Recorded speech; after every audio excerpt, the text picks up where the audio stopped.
They won't say it, but you can feel it. The subtle shift in the air when you walk in. The smiles that tighten. The laughter that softens. Conversations lose rhythm.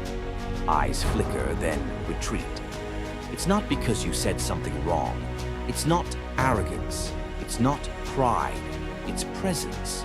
There's something in you that people sense before you speak. A quiet gravity, a kind of depth that unsettles the surface around you. You think deeply. You listen differently.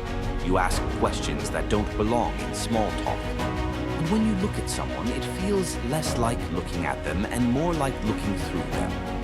They call it intense. They say you overthink. What if you're not too much? What if you simply carry a kind of awareness the world isn't used to? There's a certain energy that comes from self-honesty, from facing your own darkness, your own doubts, your own contradictions, and surviving them. It's not mystical light or cosmic color. It's something far more human and far more real, a psychological resonance. When you face yourself deeply, you begin to radiate clarity. And clarity in a world addicted to distraction feels dangerous. People don't step back because they dislike you. They step back because you make them feel themselves, their fears, their pretenses, their masks. You mirror back everything they've tried to ignore. That is why certain rooms grow quiet when you enter. That is why people call you serious when you're simply honest. You carry the kind of energy that refuses to play along. This isn't magic, it's alignment. Your outer world begins to reflect your inner one. Your silence carries weight. Your words carry truth. Your presence becomes a message long before your mouth opens. Sign number 1. You speak from depth, not noise.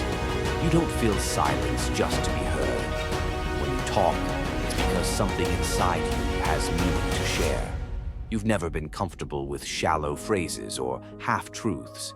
You'd rather be misunderstood for your honesty than loved for your performance. To many, that feels like confrontation. But it's not. It's clarity meeting confusion. And confusion, when seen, feels attacked. Sign number 2. Small talk drains. You, how's your day?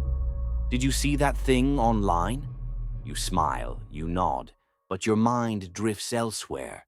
To ideas, emotions, the real story behind the mask.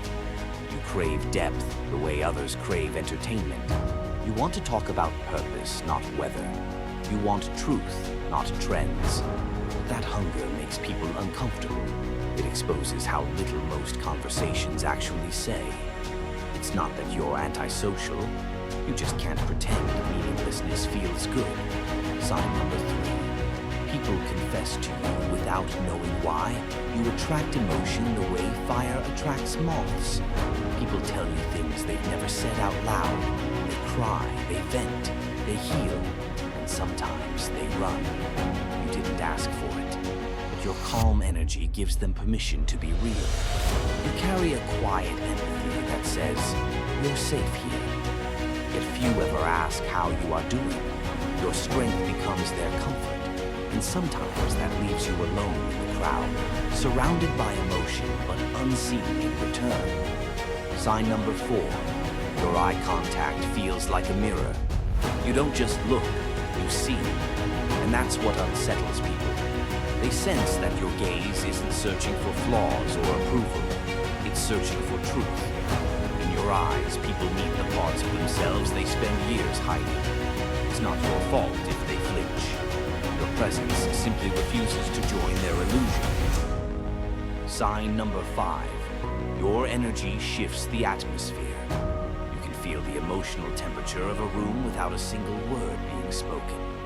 You notice the tension between two people. You sense the hidden resentment under laughter.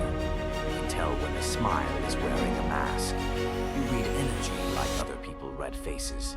It's not psychic, it's sensitivity. And sensitivity in a hardened world is a form of power. Power makes people nervous, especially when it's silent.